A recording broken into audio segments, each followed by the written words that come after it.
Hello, everyone. Welcome. We here at the Whitman School of Management are pleased to bring you a virtual discussion on COVID vaccine supply chains. My name is Burak Kazaz. I'm the Stephen Becker Professor of Supply Chain Management at the Whitman School of Management and a Meredith Professor for Teaching Excellence in Syracuse University. I serve as the Director of the Brehten Institute at Syracuse University. We have two esteemed guests, experts, who will talk about COVID vaccines and supply chains today. So I'm going to start with the introduction of these two extremely important colleagues in the profession. Dr. Syra Madad is a nationally recognized public health leader and epidemiologist in infectious disease and special pathogen preparedness and response. She's the Senior Director, System-Wide Special Pathogens Program at New York City Health and Hospitals, the nation's largest municipal healthcare delivery system, overseeing special pathogen preparedness and response efforts across 11 acute care hospitals, in addition to post-acute, long-term care facilities and ambulatory care sites. She is the principal investigator of New York City Health and Hospitals Institute of Diseases and Disaster Management and Health and Safety Lead of the Enhanced Special Investigations Unit of New York City Test and Trace Corporation. Additionally, Dr. Madad is a core faculty in the National Emerging Special Pathogens Training and Education Center, which is funded by the CDC, and is the Assistant Secretary for Preparedness and Response. She's a fellow at Harvard University's Belfer Center for Science and International Affairs, an adjunct senior fellow at the Federation of American Scientists and part of their COVID-19 task force, the alumni fellow at Johns Hopkins Bloomberg School of Public Health, Center for Health Security's Emerging Leaders in Biosecurity Program, and an alumni senior fellow in the FBI's Behavioral Informatics and Technological Enterprise Studies program. In 2015, Dr. Madad was awarded the Ebola Response Team Appreciation Award by the Commissioner of the Texas Department of State Health Services in recognition of her contributions to the state's Ebola response effort. Dr. Madad also served as a scientist for the US Department of Agriculture, working on genetic engineering and plant cloning. Dr. Madad serves on numerous editorial boards, advising committees, and councils. She was awarded the prestigious J.V. Irons Award for Scientific Excellence in 2015 by the Texas Department of State Health Services for her significant contributions to the agency and scientific community. She was highlighted as a pathogen preparedness pioneer in New York City Health and Hospitals press release in 2017 and was awarded Most Innovative Use of Healthcare Simulation by the Institute for Medical Simulation and Advanced Learning. Dr. Madad has led and been part of multiple infectious disease responses, including Ebola, Zika, measles, and recently COVID-19. She has over 50 publications and has been a guest speaker at over 70 scientific and medical conferences around the world. She is frequently quoted and appears on major media outlets. Dr. Madad also plays one of the lead roles in the Netflix documentary series, Pandemic: How to Prevent an Outbreak, which follows a handful of leaders throughout the world on the front lines to prevent the next outbreak. For her role on COVID-19, Dr. Madad is part of the New York City Health and Hospitals COVID-19 Tiger Team for the enterprise, providing ongoing support in infection prevention and control, infectious disease emergency management, and healthcare and public health strategic direction, policy, and guidance. She leads a team that has been on the front lines of the COVID-19 response across all three service lines: hospitals, ambulatory care clinics, and long-term care facilities. Dr. Madad has been supporting numerous COVID-19 initiatives, including New York City's Test, Trace, and Take Care program.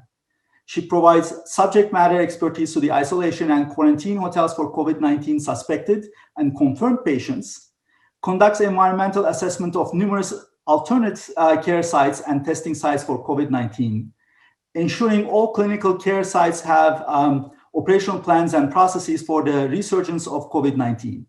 She also leads the health and safety team of over 1,800 community engagement specialists, contract tracers, as part of the Enhanced Investigations Unit of New York City's contract tracing program, a collaboration between New York City Department of Health and Mental Hygiene. Welcome, Syra, to our program. And our second esteemed guest is Prashant Yadav.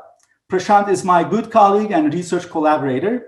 Our joint work, which includes Scott Webster of Arizona State University on malaria medicine supply chains, is the recipient of the field's Wickham Skinner Prize.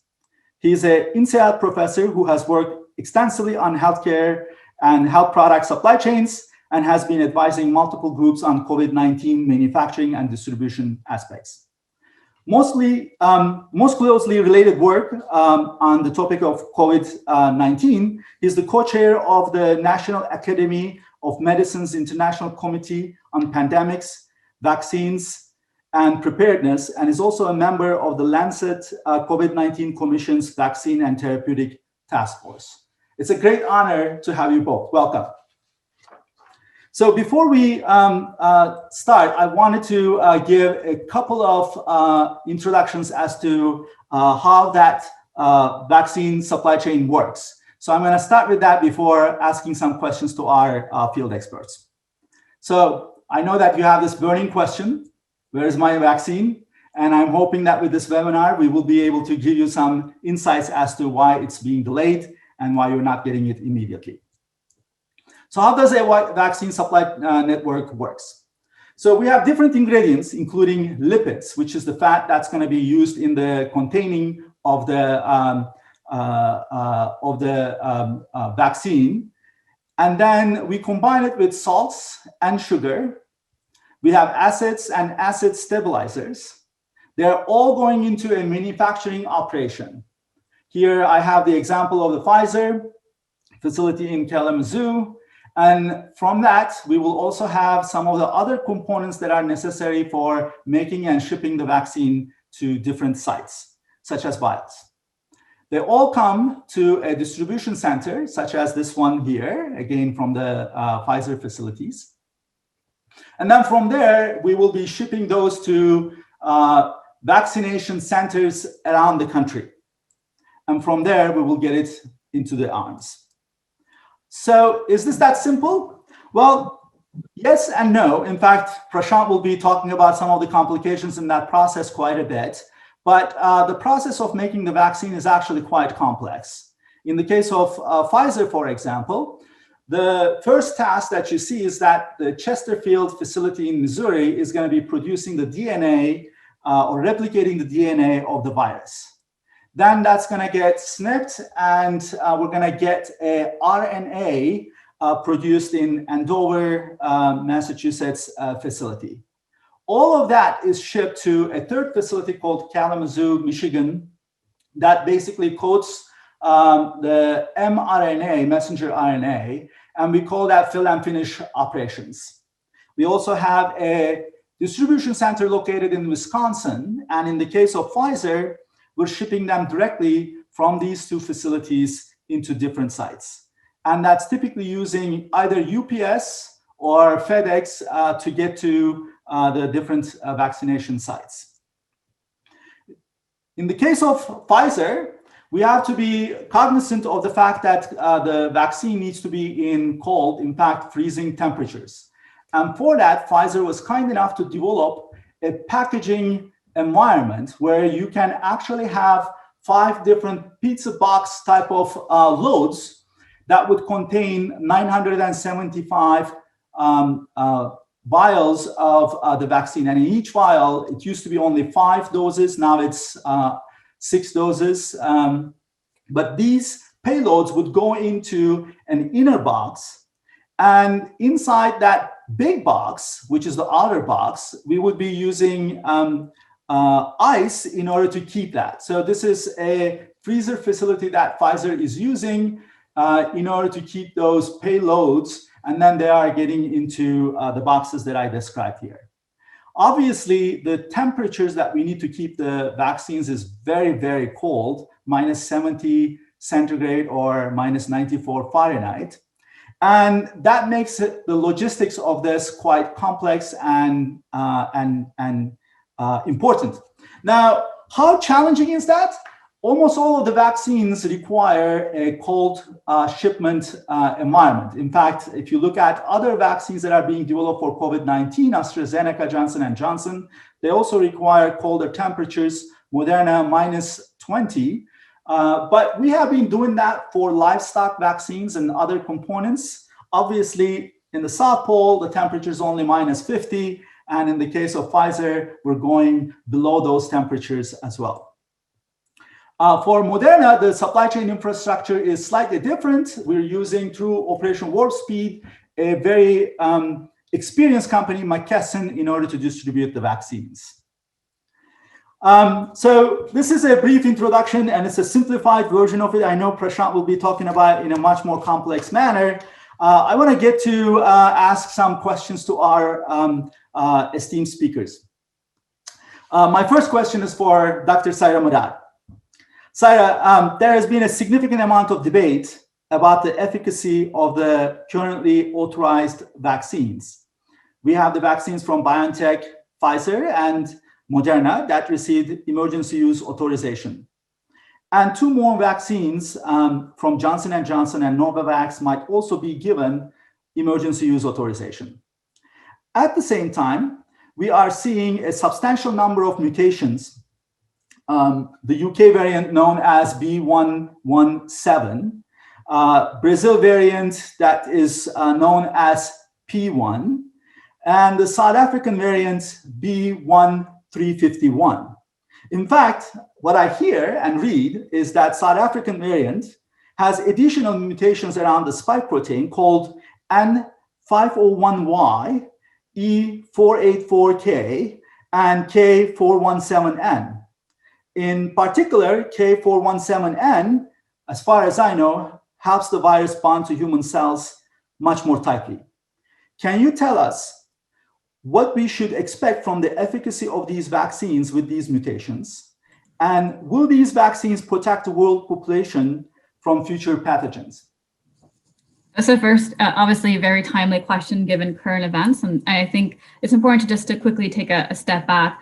And first, I think I'll start off with stating that in the current vaccines that have been made available, yes, the variants have eroded some form of the efficacy. But when you look at the COVID-19 vaccines, these are not a yes or no or on and off in terms of do they work, do they not work. And the reason why I say that is because when we look at the actual virus and the disease that it causes, there's a difference between infection, there's a difference between disease and severe disease. And when you look at COVID-19, you look at the full spectrum of illness that it causes, and this can include mild, moderate, severe, and can also pose fatal. And then you have individuals that fall under the asymptomatic category. So there's a big difference between all those different terms, along with who falls under the mild, moderate, and severe. And when we talk about these COVID-19 vaccines, I think just very bluntly, even if they're taking a hit in terms of their efficacy because of these variants, they still appear to protect us against the most severe outcomes in terms of severe disease, hospitalization, and death. And that's what we are right now certainly most concerned about. But that's not to say that when we look at the transmission, of this virus and the impact that these variants may have, along with the long-term protection that's elicited by these vaccines, and then when you compare it to the variants, what that may look like. So there's a lot of open-ended questions. There's a lot more information that needs to happen in terms of the research on these variants. I think it's also important to really just make sure people understand that when you're seeing some of these studies come out and they're being done in a lab setting, it's very different than it playing out in the real world, right? So if you're seeing, for example, let's take, the currently authorized vaccines that we have with Pfizer and Moderna. When you look at the lab studies that are coming out and the neutralizing antibodies and the effect of these variants, it's very different playing out potentially in real life, because we know that the immune system is so complex, and it's not just antibodies. There are so many different types of cells involved in our immunity, when it comes to COVID-19. So we would take that with a grain of salt. But again, we need a lot more information that is currently being produced. I think what the takeaway also is not only are these vaccines still really good at preventing the severe outcomes, but you're also looking and seeing that these vaccine makers are looking at a plan B or contingency plan. So you're seeing them come out with strain-specific boosters or the next generation vaccines that can look at, targeting, multiple different variants. So that's certainly being studied and in the pipeline. So that's really good news. There's a lot, obviously, to say about these variants, but I think, again, the bottom line is that we're looking at it from a lens of they're still very powerful in preventing severe disease, hospitalization, and death, and it's still going to make an impact. In fact, we want to vaccinate even more given the variants that are of concern right now. So I'll just stop there and see if we want me to explain further, but we'll see if we have time.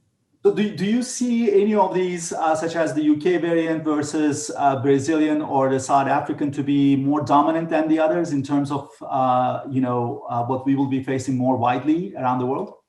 Yeah, so I mean, if you're looking at some of the studies, if you're looking at some of the data and following the impact of these variants, the South African and the Brazil variant, and I would rather call them, by the name of the variants, that we have instead of the geographical location. So, B1351, for example, if you're looking at the clinical trial data that's released, for example, from J&J and another from Novavax, it showed that the vaccines, did not do so well with the South African variant or, B1351. So we see that the efficacy is being reduced, but again, we're seeing that when we talk about severe disease, hospitalization, and death, it's still boding well in that front.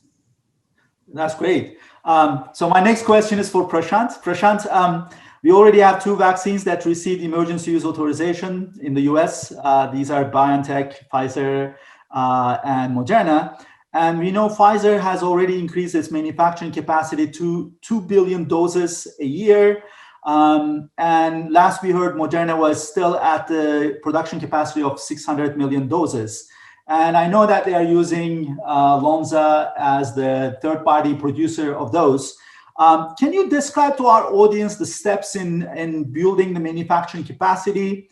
Which activities are considered as the bottleneck in the production and distribution of vaccines? And we know that you have the first-hand knowledge of this, so I'll move to the next slides and you can describe to our audience.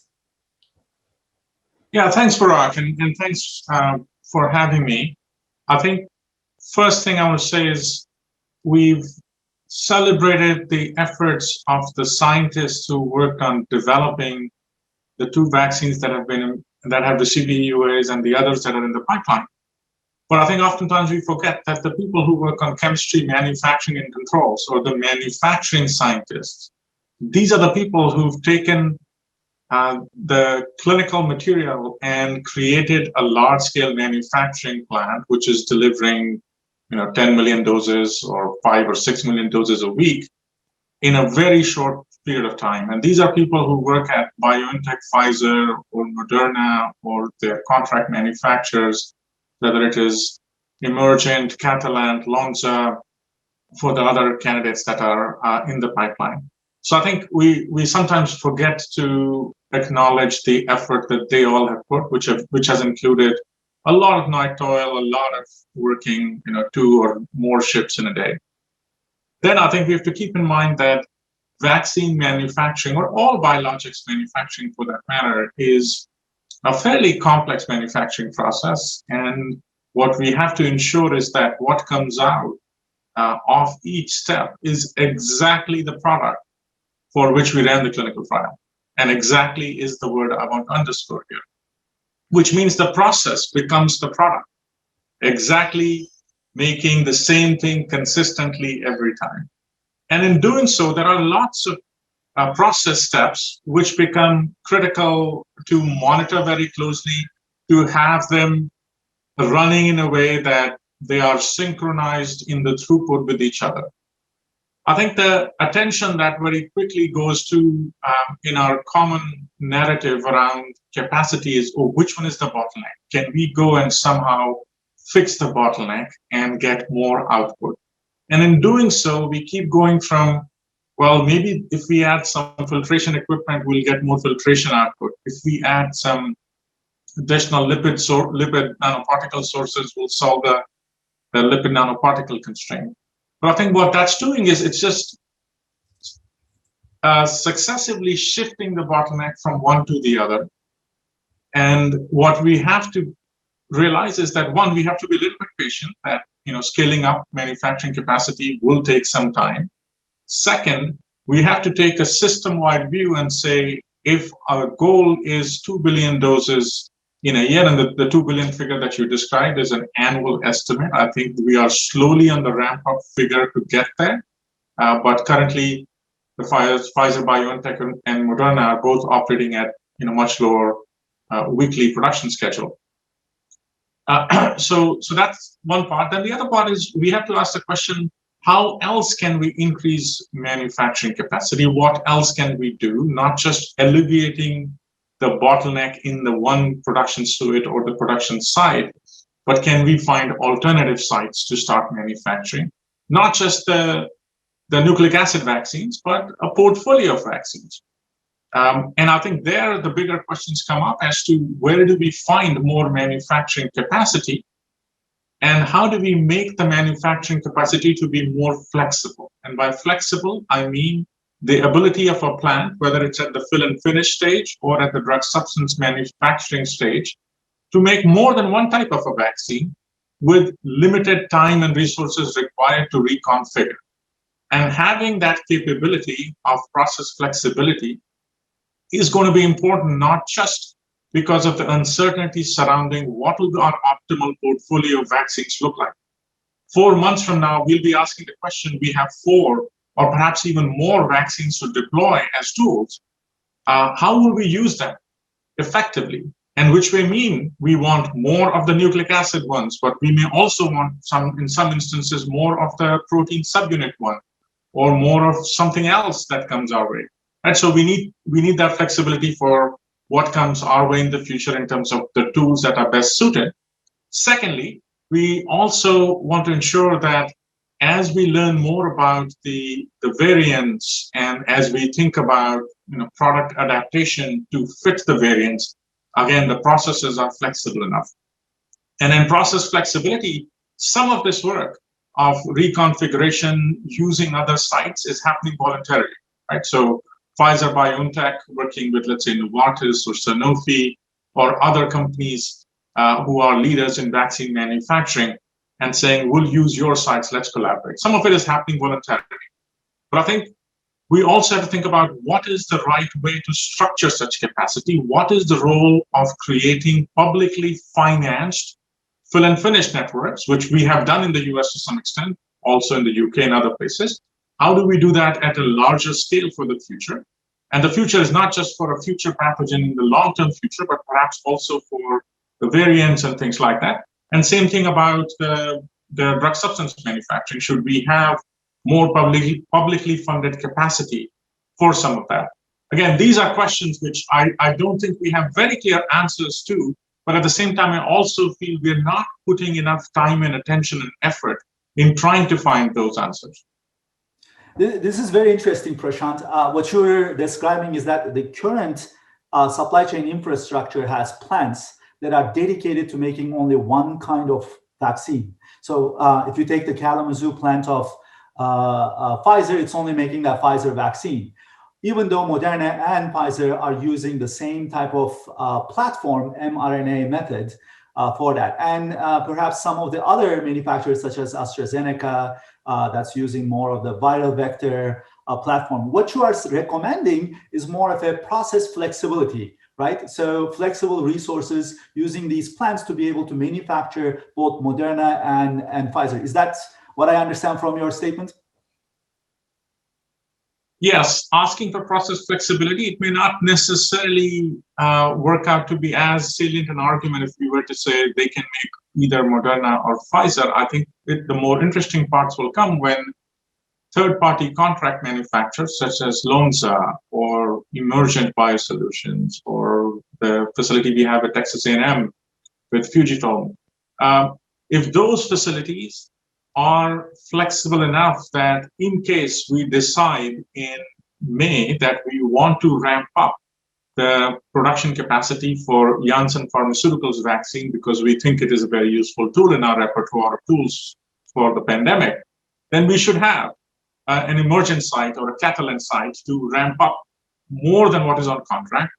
And that would mean it may require reconfiguring an existing production suite, which is making some other type of vaccine, or is contracted to make some other type of vaccine, and switch to making this this new vaccine, which is single dose. Right? I'm just using that as an example, not to say that that particular vaccine is the one we'll need. So that's the kind of capability and process flexibility we need. And it's not easy to do it. So I'm by no means saying this is something we can do overnight, where it's a switch toggle button that would say today you make a protein subunit vaccine and tomorrow you'll make a nucleic acid vaccine. But I think having the time, thoughtfulness, and effort in building process flexibility wherever it is feasible is what we should do. That's great. For the audience, please use your Q&A box in Zoom in order to be able to send your questions to us. As time permits, we will be trying to answer your questions. Prashant, I'm going to continue again with you. You mentioned in earlier conversation that there is a private-public partnership capability, and you mentioned some of the financing. I know Operation Warp Speed provided a substantial amount of financing in order to develop the vaccines. Building a production facility is expensive, and we know that public-private partnerships can be essential in getting the socially optimal, socially desirable levels of manufacturing capacity. Can you tell our audience the types of subsidies that the US government can provide? Equally, what financial instruments can philanthropic organizations such as the Bill and Melinda Gates Foundation use in order to incentivize these manufacturers to build production capacity? Many countries, particularly those economically developed nations, are making volume guarantees to manufacturers as advance orders. Can the government provide, for example, concessional loans? Can you talk about the preferences of the manufacturers with regards to building capacity, and what would be ideal for the public so that we have a sufficient level of vaccines produced? Yeah, so this is squarely within the type of work that we have done collaboratively in the past, Burak, on what instruments can be used to incentivize socially optimal manufacturing capacity. And I think the key question here is that the starting premise is that the current manufacturing capacity is way lower than what you would call as the socially optimal manufacturing capacity. And I'm talking about a global aggregate now, not just for the United States alone. Right? So why don't we have more manufacturing capacity? Well, the companies who have been the vaccine sponsors, or those who have developed the vaccine, are the ones who are bearing the risk of an uncertain future demand of the vaccine products they develop. And when the demand is uncertain, they are solving the decision calculus that they are doing is how much more manufacturing capacity should we set up, given that maybe 18 months from now, the landscape of what vaccines will be used in what quantity may look very different. But society needs much more, and society may be willing to take on a much higher risk than the manufacturers themselves. Right? So if that's the basis, then we have to ask the question, if society is willing to take a higher risk, what instrument will society use? Will it provide a capital subsidy to those manufacturers, which we've seen happen by the federal government? And it's not just a new instrument with COVID-19. I think BARDA has done this systematically in the past, and some of the fill and finish network essentially has evolved out of such investments from BARDA. So I think we can do capital subsidies. The alternative is to give the manufacturers an advance a guarantee of advance purchase. That if you have a successful product which receives a certain threshold of efficacy and is authorized or approved or licensed by a regulator, then you will get an order, a confirmed order at this price for this volume. Right now, it becomes unclear as to when should you use a capital subsidy and when should you use an advance purchase guarantee or a minimum volume guarantee.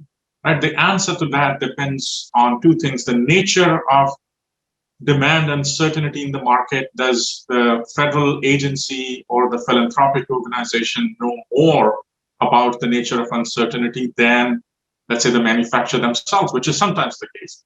The risk tolerance or the risk appetite, and also the cost of capital. Right? We can assume that any federal agency should have a very low cost of capital, and for a large biopharmaceutical company, the cost of equity and the expectations of return from the capital market tend to be higher. So that leads to thinking about how do we structure this. And I think the differences in how Europe has used these instruments versus how we have used in the US also is an interesting learning opportunity, right? I mean, we have used a good combination of capital subsidies and advance purchase contracts, whereas the EU has used a larger number of advance contracts and fewer, if any, of the capital subsidies. So I think that for us is, I mean, not just for the current scenario, but it's also an important thing to learn from a policy standpoint, what is the right way to incentivize socially optimal manufacturing capacity. One thing I want to highlight here is that when we think about manufacturing capacity, we sometimes think only about vaccine manufacturing plant, whether it's the drug substance plant or the fill and finish plant. But I think we've reminded the groups working on this since March, April, that we've got to think about ancillary supplies as much, and things such as vials or syringes, and having sufficient capacity for them becomes equally important. And so one example which we are seeing the first time, so vials, I think people took a lot of our thought process and advice and have invested significantly in enhancing vial manufacturing capacity. But on syringes, the idea that we have countries which have purchased a Pfizer-BioNTech product with the assumption that they will use 6 doses, but they cannot find low dead space syringes anywhere in the world because our total supply of low dead space syringes is much lower than what most countries and purchasers need. That reflects this argument very clearly that the capacity for ancillary supplies and the socially optimal capacity for ancillary supplies is still an area that sometimes gets neglected. So the holistic view is very, very important in terms of describing what's capacity in that. So that's very good.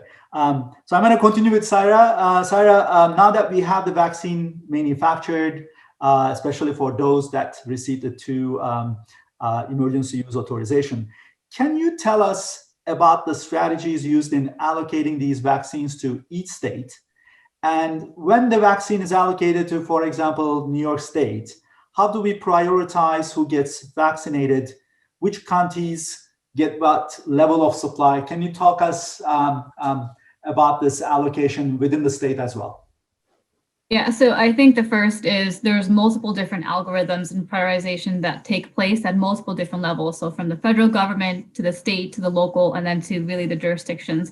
And there's a lot that happens behind the scenes. And so it's not just obviously having vaccines allocated. That's when you start looking at how do you need to divvy and give it to various jurisdictions. And so I think first, when you look at here, particularly in the state of New York, we have a couple of different algorithms. We have a couple of different factors that go into seeing, where these vaccines are given and how they're being prioritized, and then seeing the vaccine eligibility criteria.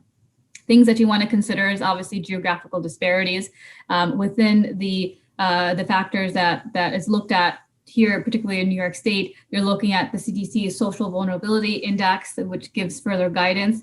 And then you look at multiple other factors. One of the things, for example, that is heavily being looked at, and there was actually a health advisory just this month by the commissioner of City Department of Health, is to ensure that we're collecting data on COVID-19 vaccine recipients, race and ethnicity.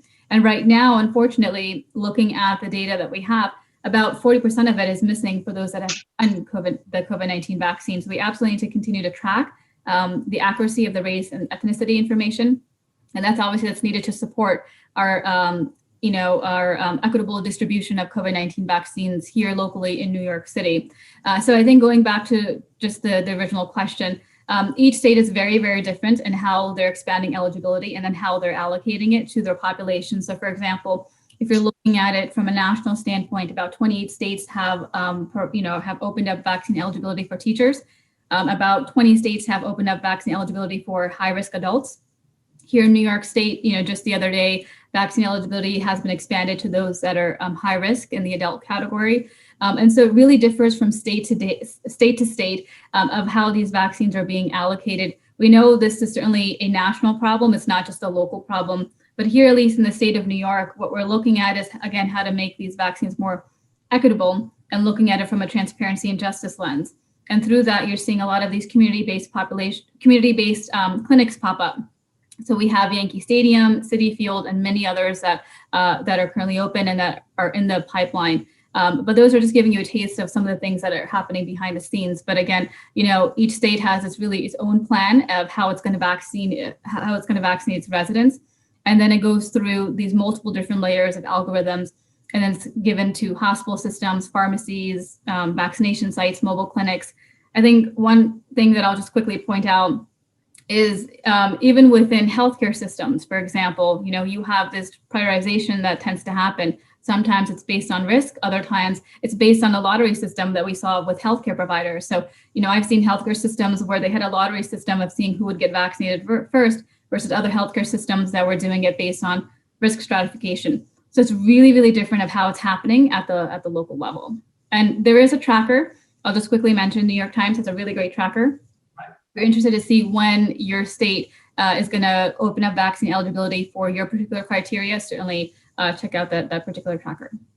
So do you think that with the new White House administration, do you think that there's a little bit of appetite to create a more federal level allocation algorithm? Do you see that to be useful and also pragmatic in this situation?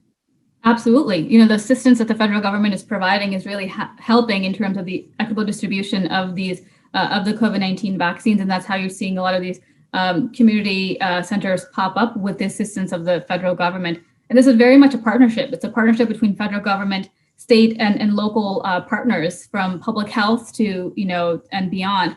And so you're certainly seeing that, play out, but certainly we know there's a lot more to do. There's a lot of discussion happening around this right now in terms of how to make sure that it is more equitable going forward, especially as we expand vaccine eligibility, in the weeks and months to come. So this is something that is continuing. It's a continuous discussion. We're constantly seeing how we can improve it. So it's not one size fits all, but we know that there's a lot of room for improvement. I'm going to continue with the risk mitigation aspect that we have been mentioning. I think Prashant wants to say something. Yes, Prashant? Sorry. No, I wanted to say two things in relation to your question to Syra. The first is that, one part of this is the allocation algorithm, which is whether the federal allocation algorithm or the state is distributing further downstream to counties or actual individual vaccination sites. But the other important part to keep in mind is whatever is the algorithm, we have limited supply coming in to, let's say, the overall system. And in the past, in the early few weeks of starting our vaccination program here in the US, we used to have sites who would receive only 3 to 4 day notice of what is coming to them next. So imagine running a supply chain when you suddenly wake up and go outside and find a box, and then you have to then figure out how much did I get. And if that's how much uncertainty there is into what is coming to a health facility, the natural response of a health facility would be to keep enough amount of doses in stock as some type of a reserve or a safety stock.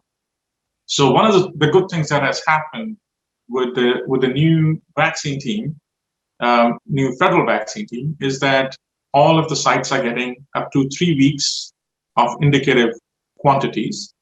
And that helps them plan better, schedule better. And also, they don't want to hold as many doses because they know that they will get this much quantity in the future.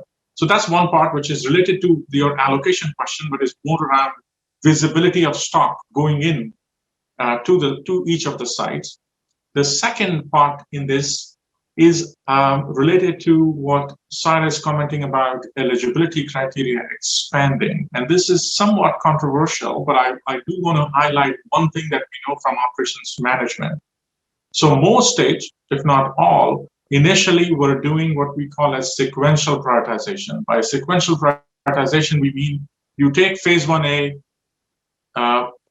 first go and vaccinate everybody in phase 1A who is willing to get vaccinated. When that is over, then you switch and open to phase 2 or phase 1B and so on, or even within 1A and 1B if you have further tiers, right?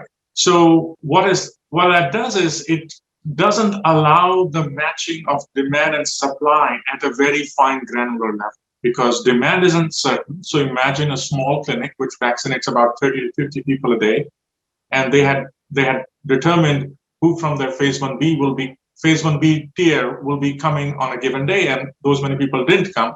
Then they have to allocate the remaining doses in an ad hoc manner. What we know as a core principle from operations that can work is we can do simultaneous opening of 2 tiers while still preserving the priority for phase 1A. So imagine a scenario where you're doing phase 1A and phase 1B, but you're still holding the stock in a manner that phase 1A will always get priority and no one from phase 1A will be denied stock, right? And we know those principles of inventory reservation. They are relatively simple, easy to implement. The only thing they require is a backbone of scheduling, right? So if we have a scheduling backbone, then we can do better than sequential prioritization. We can do prioritization and more than one, or simultaneous opening of more than one tier. And I think it's important to remind this, because we continue to think that, if we are opening more than one tier, that means we are completely scratching our prioritization criteria. That is not the case. We can achieve both of them at the same time by using the right tools for doing it. That's a very good point, Prashant. Thank you very much.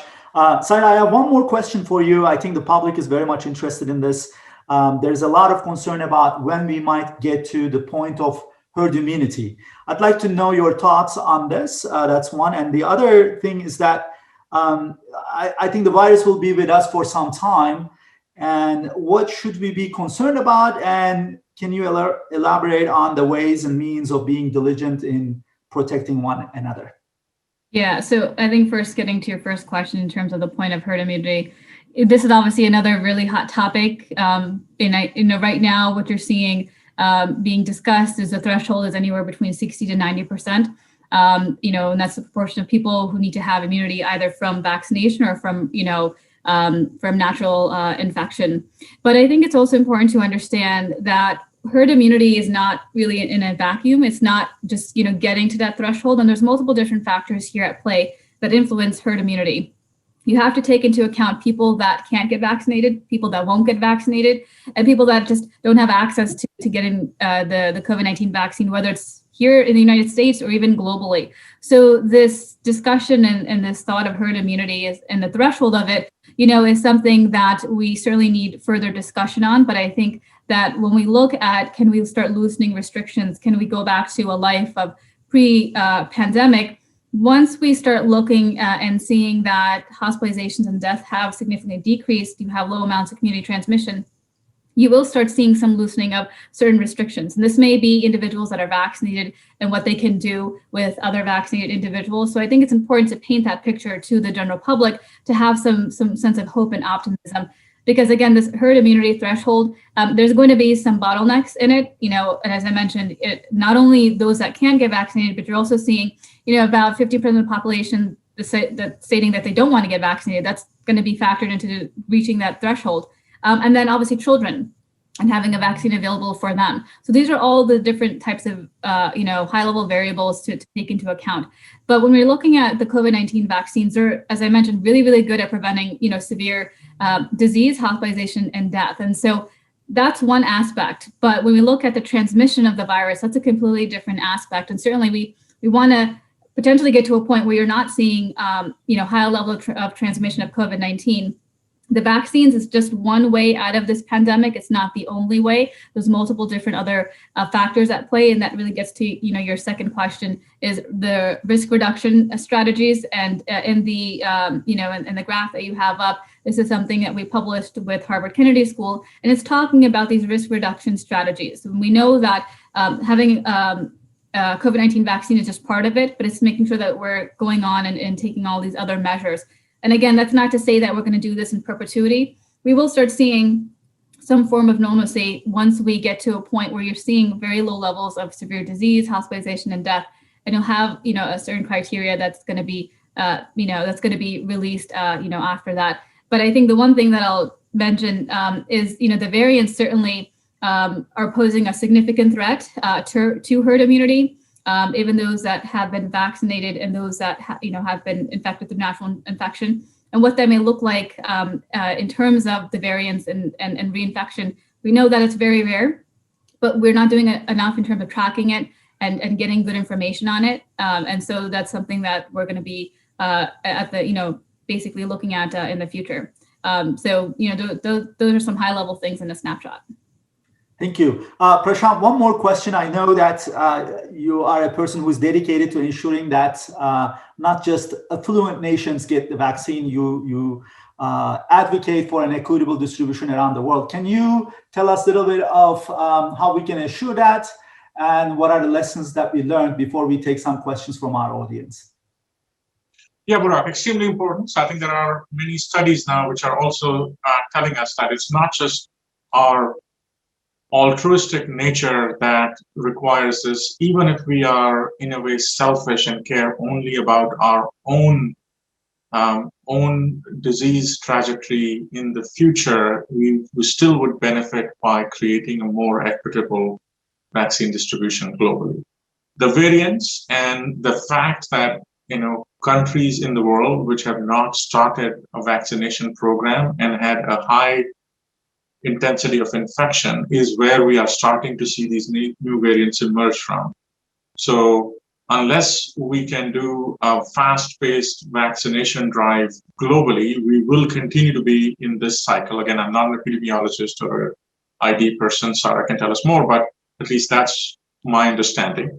So I think that the three important things that we have to keep in mind for equitable distribution, one is that there is a global mechanism called COVAX, which is buying on behalf of multiple countries, hundreds of countries, and that has not received its due attention historically. And the US was not a part of COVAX. We have rejoined or joined COVAX now, and the US support to COVAX is important not just because of the potential resourcing that we can bring in terms of money, but also the influence and the scientific expertise that the US brings and the ability to attract new manufacturers to the COVAX arrangement. So that's one, which is COVAX support. The second is, in many cases, we have advanced purchase agreements, and this is not just the United States, it's US, Canada, lots of other countries, which are many times more than our entire population. Right? So if we just arithmetically sum up the number of doses that we have contracted with all the manufacturers, we probably have close to 1 billion. Right? We need 300 million or less than that. I mean, kids are not getting vaccinated. So an arrangement where the additional doses that we have contracted could be given to developing countries. It's not the ideal outcome, but at least I think we have a meaningful way to improve access there. And a third is to keep in mind, how do we create additional manufacturing capacity in developing countries as well? Right. So we know that Oxford AstraZeneca have tied up with the Serum Institute of India, which is a very large producer. Novavax has also tied up with them, with a company in South Korea called SK Biosciences, Johnson & Johnson Janssen with Aspen Pharma in South Africa. So we have many companies which have already done these manufacturing partnerships so that their vaccine will be produced in large quantities elsewhere in the world and will be able to satisfy global demand. We have to think carefully and ask How can we do that across all of the platforms, right? Some platforms lend themselves more easily for expanding manufacturing capacity in a distributed sense. Others, at least on the surface, appear to be not so suitable, but we have to look beneath the surface and ask, is it truly the case that we cannot make nucleic acid vaccines outside of Europe and the US? What other sites can we pursue? And how can that expand availability for those countries who actually do want to go ahead and create the infrastructure for nucleic acid vaccines in their vaccination program? This has been great. I want to take some questions from the audience, and I see that in the Q&A box, some questions. One of them is specifically for Prashant. And this question is, an ideal global collaborative initiative would be vaccine developers giving licenses and technology to foreign countries. This obviously accelerates the manufacturing and also solves the complicated logistics problem. I understand that there are technology, political, and IP issues, but is this possible given that the public goods nature of COVID vaccines? Yeah, so firstly, I think on this question, I fully agree that there needs to be more globally distributed manufacturing capacity for all vaccines. I think we very quickly think that the challenge here is intellectual property, and the manufacturers who have developed the vaccines are not willing to share. I think what we have to keep in mind is that there have to be three things in place for additional distributed manufacturing to occur for any of the vaccine platforms. We need a site which has the right type of equipment. And by equipment, I mean the bioreactors, the filtration equipment, some of the newer novel equipment for mRNA manufacturing. Then, most importantly, it has to have people who are far along enough on the learning curve for vaccine manufacturing, including manufacturing with new platforms, that if we start and embark on a program of technology transfer, we are not starting with a chemistry, manufacturing, and controls team, which is just learning the 101s of some of this, and that will take us months. And the time of those who know the processes at the current manufacturers is very scarce, because we also want them to work to intensify the process in the sites that we have in US and Europe, right? So the people are, in that sense, the binding constraint. And then the third embedded thing in this is that if we think about more distributed manufacturing capacity, we also have to ask the question, how will we keep it alive and running in the long term, right? So, we have to create capacity that is sustainable. The last thing we want is to create lots of plants which in theory will be reconfigured or configured to make COVID-19 vaccines, but either that doesn't succeed or there is nobody who buys from them in the medium term. And then this also highlights the nature of regulation that goes into vaccine manufacturing, right? Would any country in the world buy from a manufacturing site which is not meeting the standards of what, let's say, what we call as stringent regulatory authorities are, such as the US FDA or the European Medicines Agency? And that creates many questions about, is it truly feasible to trade as much from anywhere in the world, or are there certain sites which are better suited? So anyway, it's a complex question. It is an important one to address. But I don't think we have done everything that we can do. But at the same time, it's not just an IP barrier, as is made to sound in some of the narrative we hear. That's good. Next question. This is, I think, more on Syra's expertise. When will everyone who would like to be vaccinated be able to vaccinate it? The Biden administration has been doing a tremendous job at increasing the overall stockpile that we have for COVID-19 vaccines. And obviously with the addition of new vaccines being made available, J&J, AstraZeneca, Novavax, that's going to definitely add to our overall national stockpile. So we're looking at perhaps sometime, in the summer, anybody that would like to get a vaccine should be able to, at any point. It may even be sooner. I think that the big news as of yesterday also is Moderna, where it's been authorized to increase its doses within each vial by 40%. So instead of having 10 doses, now you have 14 doses. That increases the overall national stockpile of COVID-19 vaccines by 20%. So we certainly have some really great news on that front. And so we're close to making sure that we'll have vaccines for everyone. And certainly the administration has secured enough doses for the entire population, in the coming months. It's just a matter of, waiting your turn, if you will, depending on what state you're in, when that eligibility opens up. And in the meantime, continuing to do the COVID-19 safe behaviors. Great. One more question.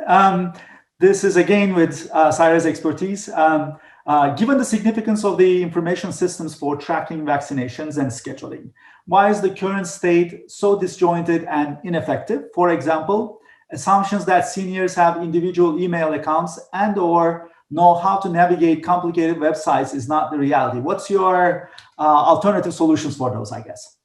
Yeah, I mean, that's a huge problem. And unfortunately, that's the low-hanging fruit, right? You think that making a vaccine and then having it available is the hard part. In fact, you're seeing the hard part is actually standing up the systems to enable people to get vaccinated. And something as simple as trying to make an appointment has proved to be such a huge bottleneck. Even as I mentioned, New York City expanding its eligibility to high-risk adults, you're seeing so many people have problems with it, especially seniors. And so now you're looking at different initiatives and projects and different groups coming together that are helping seniors from a community-based approach, and even from just their own personal, desire to help the greater good. That shouldn't necessarily come from them. It needs to come from the state in helping people make these appointments. But you're seeing that first you have hotlines now being made available in multiple different languages to make these appointments. You're having folks be able to actually come to the sites. And so, for example, Citi Field, you don't necessarily have to make an appointment online. You can come in person and make that appointment. So there's different options now being made available. But certainly, I think the big problem is a lot of these systems have been put into place, not looking at some of the disparities that it's causing, especially for seniors. You're also seeing a lot of these local organizations help, a lot of the different populations in making an appointment. And it's still a huge problem today. In fact, the New York Times just came out, I think this morning, on an article of the huge issue that we're facing in the appointment system that we have. So unfortunately, it's the low hanging fruit. And it's, how they say, the devil's in the details. And that's what's getting us right now. Okay, one last question I'm taking here. Is there a role universities can play in terms of fast development of talent needed in order to enable a global supply chain, particularly in countries that lack talent and training? And I want to ask that to Prashant.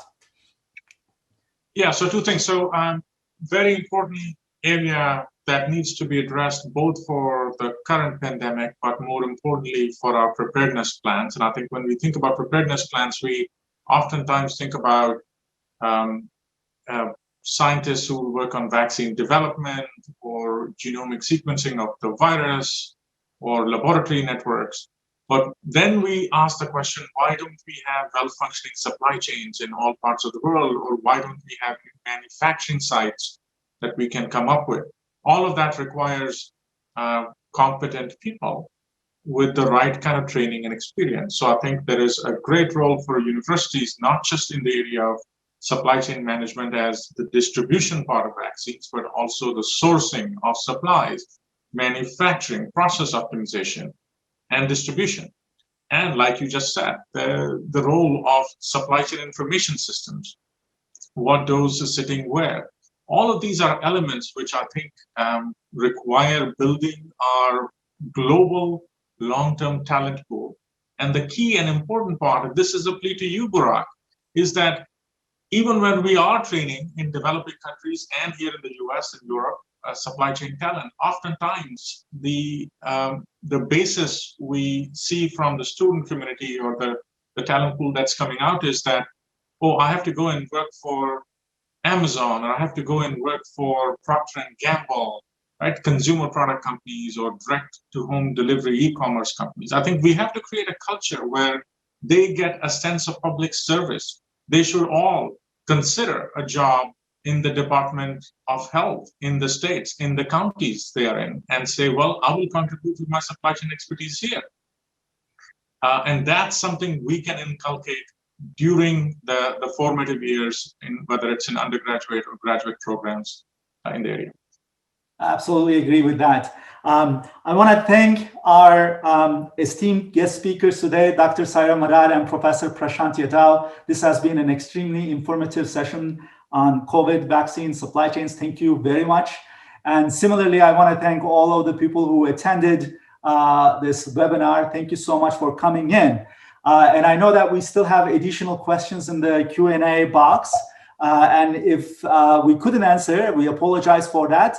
But we would be happy to provide those. So if you send us an email, we would be happy to respond to your questions. Thank you very much. Enjoy the rest of the day.